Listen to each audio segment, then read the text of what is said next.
Hello everyone. आज हम लोग वर्ड पावर पर फिर से बात करने वाले हैं। एक काफी पावरफुल वीडियो हमारे सामने, जो कि एग्जाम में बार बार पूछे जाते हैं। साइड से बनने वाले जो वर्ड हैं, इनको लेकर के एग्जाम में कैसे क्वेश्चन बनेगा, इस पर बात करेंगे। इसके स्टेटमेंट के बारे में बात करेंगे और बिल्कुल ट्रिक या कह लीजिए कि इजी वे में हम इन शब्दों को इनके स्टेटमेंट से कनेक्ट करेंगे, ताकि अगर एग्जाम में ऐसे क्वेश्चन पूछे जा रहे हैं तो हम सेंटेंस के बेसिस पे वर्ड या वर्ड के बेसिस पे सेंटेंस को कैसे समझ पाए। तो चलिए फ्रेंड्स, शुरू करते हैं वीडियो को। आप देखेंगे यहाँ पे जितने भी वर्ड मैंने लिखा, सबके लास्ट में CIDE, इट मीन साइड लगा हुआ है। तो हमें यहाँ पर यह समझना पड़ेगा कि जब भी हम ऐसे वर्ड के बारे में बात करेंगे जिसमें CIDE लगा हो फ्रेंड्स, तो इसके मीनिंग में मर्डर या किलिंग की बात आती है। तो जैसे ही अगर हम ये वर्ड देख लेंगे कि CIDE लगा है, तो तुरंत वहां पे समझ जाना है कि इसका जो स्टेटमेंट लिखा जाएगा उसमें मर्डर या किलिंग की बात आएगी।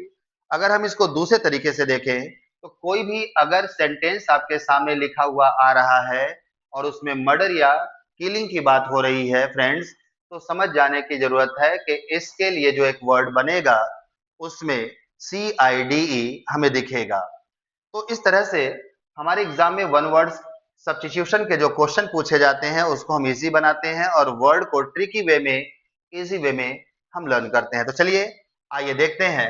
पहला वर्ड है पैट्रिसाइड। फ्रेंड्स, आप देखेंगे पैट्रिसाइड का मीनिंग लिखा है the murder of once father, यानी जब कोई अपने पिता की हत्या कर दे तो उसको हम लोग कहते हैं पैट्रिसाइड। तो इस वर्ड को इसके मीनिंग से कनेक्ट कैसे करेंगे, ये कैसे क्लियर करेंगे कि पैट्रिसाइड का मीनिंग यही होता है, इजली हम इसे लर्न कैसे करेंगे। तो फ्रेंड्स, आप देखेंगे कि पैट्रिसाइड एक वर्ड है, इसमें दो लैटिन रूट वर्ड मिले हुए हैं। एक आपका है पैट्री, जिसका मीनिंग होता है फादर से। जब भी किसी वर्ड में आपको पैट्री मिले तो समझ जाना है कि उसके स्टेटमेंट में फादर की बात होगी। और चूंकि CIDE लगा है, मैंने आपको पहले ही बताया कि जब CIDE लगा होगा तो इसका मतलब होगा कि उसके मीनिंग में, उसके स्टेटमेंट में किसी के मर्डर या साइड की बात होगी फ्रेंड्स। तो पैट्रिसाइड का अगर हम स्टेटमेंट लिखेंगे तो साइड के लिए सबसे पहले हम लिखेंगे द मर्डर ऑफ, और चूंकि पैट्री लिखा है इसलिए इस सेंटेंस में आगे लिखेंगे वंस फादर। तो इस तरह से पैट्रिसाइड के लिए आपका स्टेटमेंट बनेगा the murder of once father. तो अगर वर्ड दिया है तो इसका स्टेटमेंट क्या होगा, हम इसे अब बना सकते हैं। लेकिन फ्रेंड्स, हम लोगों के क्वेश्चन पेपर में स्टेटमेंट दिया रहेगा और इस स्टेटमेंट के लिए एक वर्ड क्या होगा वो हमें बताना होता है। इसलिए इसको दूसरे तरीके से समझेंगे। यदि कोई भी स्टेटमेंट हमारे सामने आ जाए, इस पे मर्डर या किलिंग की बात की जा रही हो और स्टेटमेंट में फादर की भी बात की जा रही हो, तो इन दोनों शब्दों के बेसिस पर हम ये कंफर्म कर लेंगे कि इसके लिए एक वर्ड पैट्रिसाइड ही होगा। चलिए आते हैं दूसरे वर्ड को लेकर के। आप देखेंगे दूसरा वर्ड है मैट्रिसाइड। यहाँ भी साइड लगा है। इसका मतलब इसका जो स्टेटमेंट क्रिएट होगा उसमें सबसे पहले द मर्डर ऑफ लिखा जाएगा। और आप देखेंगे यहाँ पे मैट्री का मतलब होता है मदर। मैट्री का मीनिंग मदर मदर होता है फ्रेंड्स। तो इस तरह से इसका जो स्टेटमेंट बनेगा the murder of one's mother. The murder of one's mother, जब कोई अपनी माता की हत्या कर दे तो आप देखेंगे उसके लिए वर्ड बना है मैट्रिसाइड। तो जब हमें क्लियर रहेगा कि मैट्री का मीनिंग मदर होता है, साइड का मीनिंग मर्डर या किलिंग से होता है, तो इसके लिए एक स्टेटमेंट क्या होगा वो हम लोग बना सकते हैं या इजली लर्न कर सकते हैं।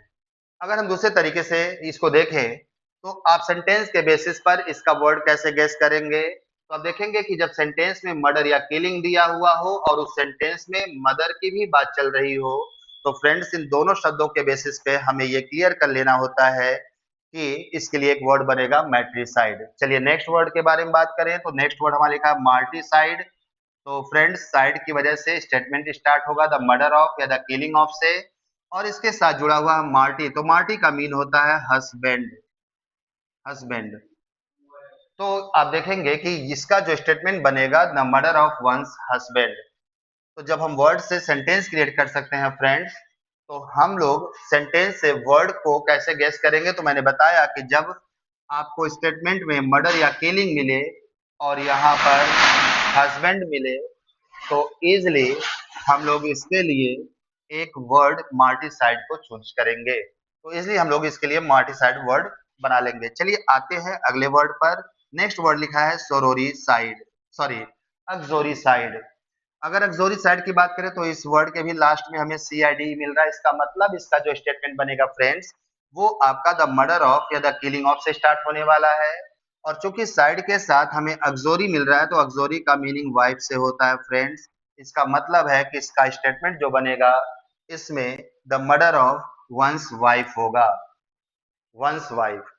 तो इस वर्ड से अगर हम लोगों ने स्टेटमेंट को क्रिएट किया तो स्टेटमेंट आने पर वर्ड को भी हमें पता करने का ट्रिक आना चाहिए। तो हम लोग यहाँ पे देखेंगे स्टेटमेंट में अगर मर्डर आ रहा है, किलिंग आ रहा है और वाइफ की बात भी हुई है तो ये दोनों वर्ड बेस बनते हैं ये समझने का कि इसके लिए वर्ड बनेगा अक्सोरिसाइड, क्योंकि हम जानते हैं कि वाइफ के लिए अक्सोरी लैटिन रूट वर्ड है और मर्डर या किलिंग के लिए रूट वर्ड है साइड। तो मर्डर और वाइफ दोनों अगर मेंशन है सेंटेंस में तो उसके बेसिस पर अक्सोरिसाइड एक वर्ड बनेगा। तो सेंटेंस के बेसिस पे हम लोग वर्ड को क्लियर कर लेंगे। चलिए आते हैं नेक्स्ट वर्ड रेजिसाइड को देखेंगे। रेजिसाइड फ्रेंड्स यहाँ पे लिखा है तो आप देखेंगे इस वर्ड में साइड लिखा हुआ है सी आई डी ई, तो फिक्स है कि इसके स्टेटमेंट की स्टार्टिंग जो होगी द मर्डर ऑफ से होगा। और आप देखेंगे यहाँ रेजी लिखा है तो रेजी का सिंपल सा मीनिंग फ्रेंड्स होता है किंग और क्वीन, किंग और क्वीन। तो इसका मतलब हुआ कि इसका जो स्टेटमेंट लिखा जाएगा फ्रेंड्स उसमें द मर्डर ऑफ तो होगा ही होगा, आगे किंग और क्वीन की बात होगी। इसका इसका मीनिंग ये हुआ कि रेजिसाइड किसी किंग या क्वीन के मर्डर की बात करता है। अब एक ऐसा सेंटेंस हमारे सामने आ रहा है जिसमें मर्डर या किलिंग की बात हुई है, सेंटेंस में क्वीन या किंग की बात हो रही है फ्रेंड्स, तो इस वर्ड को बेस बना करके हम क्लियर कर लेंगे कि इसके लिए एक वर्ड रेजिसाइड ही बनेगा। तो इस तरह से फ्रेंड्स हमारे एग्जाम में वन वर्ड सब्स्टिट्यूशन को लेकर के जो क्वेश्चन आते हैं उनको सॉल्व करने के लिए इस टॉपिक पर हमें ध्यान देने की जरूरत होगी। ऐसे कई सेंटेंसेस आपके क्वेश्चन पेपर में, चाहे वो SSC, bank, railway, sorry railway में तो नहीं, एसएससी में, बैंक में, सीडीएस, एनडीए या ऐसे जितने भी वनडे एग्जाम से जहां इंग्लिश पूछे जाएंगे, आपको मर्डर या किलिंग जैसे स्टेटमेंट दिए जाते हैं और उसका एक वर्ड क्या हो सकता है ये पूछा जाता है। तो उम्मीद है कि इस वीडियो से आप इन सब बातों को समझ पाए होंगे और आगे इसी तरह के कुछ और वीडियोस मैं आपके लिए लेकर आऊंगा जिससे वोकैब्स पर आपका कमांड काफी इजी हो जाए और ये वर्ड्स ऐसे होंगे जो आपके एग्जाम के पॉइंट ऑफ व्यू से वेरी इंपॉर्टेंट होते हैं और आप इसे अगर प्रैक्टिस करते हैं तो 100% चांसेस होते हैं एग्जाम में ऐसे वर्ड के मिलने की। और ये सब बातें मैं इसलिए कर रहा हूँ क्योंकि इस फील्ड का मुझे 20 इयर्स का एक्सपीरियंस है और काफी बच्चे सिलेक्शन मेरे मार्गदर्शन में लिए भी हुए हैं। तो आप अगर मेरे एक्सपीरियंस का अनुभव लेना, एक्सपीरियंस का अगर लाभ उठाना चाहते हैं फ्रेंड्स, तो आप इस वीडियो को अच्छी तरह से देखें और इसे समझें और इस पर आने वाले क्वेश्चन को सॉल्व करने की प्रैक्टिस करें। थैंक यू, टेक केयर, मिलते हैं अगली वीडियो में।